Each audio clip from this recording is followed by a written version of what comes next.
Expédition, je suis Boubacar Diallo. Je suis là pour vous parler de mon expérience professionnelle et en particulier de Benou, la société que j'ai créée en 2015 et qui traite des projets d'accès à l'énergie et d'électrification rurale.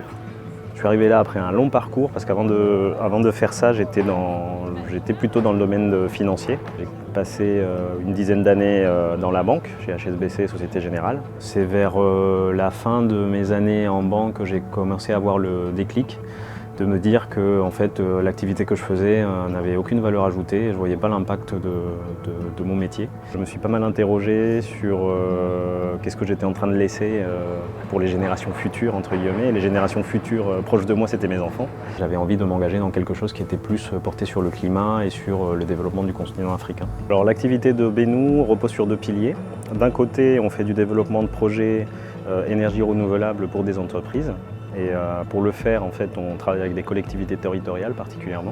Et on s'occupe vraiment de la dynamisation et de l'analyse des besoins en énergie des entreprises. Et après, on a une activité beaucoup plus tournée sur le digital, où on a développé toute une série d'outils qui servent à accompagner les entreprises qui sont dans le secteur informel majoritairement, pour qu'elles aient les bons outils digitaux pour s'extraire, je dirais, du secteur informel.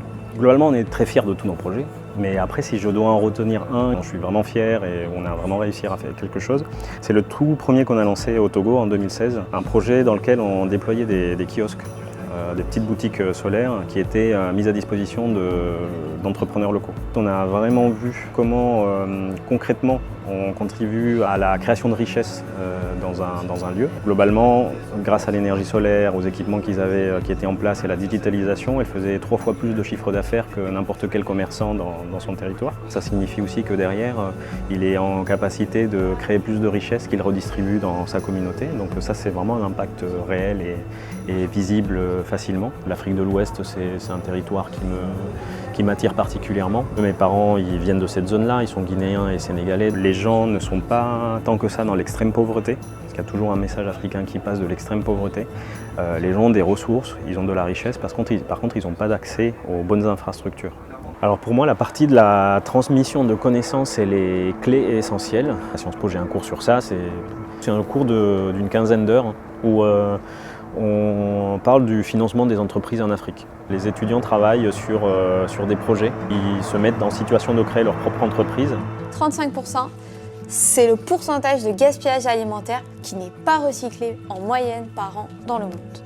Si je vous dis 811 millions, c'est le nombre de personnes concernées par la faim dans le monde. L'idée, c'est d'enseigner, mais c'est aussi de montrer qu'on peut créer des entreprises différentes et que l'entreprise classique n'est pas la base.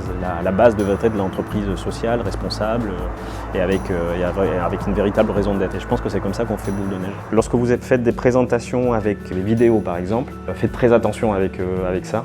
Parce que ça foire toujours en fait, c'est comme ça, je ne sais pas pourquoi. J'essaie de montrer dans mon cours que en fait, le financement c'est vraiment la fin de la fin du processus et que c'est plutôt la phase amont de bien montrer qu'ils ont une envie de porter un projet à impact qui va faire la différence.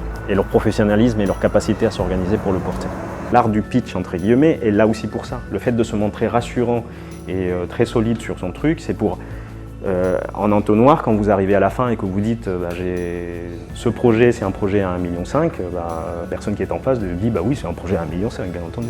Quand un investisseur va commencer à regarder les fichiers Excel, c'est parce qu'il a considéré que vous êtes une entreprise intéressante dans laquelle investir et qu'ils acceptent de mettre du temps à disposition. Pour les étudiants qui vont rentrer dans le monde du travail, le conseil que je leur donnerais, le premier, c'est où qu'ils aillent, que ce soit dans une grande entreprise, dans une institution, dans une petite structure, d'être extrêmement opiniâtre et d'essayer vraiment d'être des forces de proposition, que ce soit en stage ou quand ils vont commencer à travailler, parce que c'est ça qui va faire la différence, c'est leur capacité à être des forces de proposition. Il faut qu'ils aient quelque chose qui va les porter, parce que la vie professionnelle, ça dure quand même très très longtemps. On ne rentre pas dans une entreprise uniquement pour se nourrir de l'entreprise et faire ce qu'on leur demande. Il faut qu'ils rentrent en se disant, si je rentre dans telle structure, c'est parce que je veux être un acteur du changement et qu'il faut que dans cette entreprise, j'essaie d'apporter quelque chose de différenciant pour qu'elle puisse changer.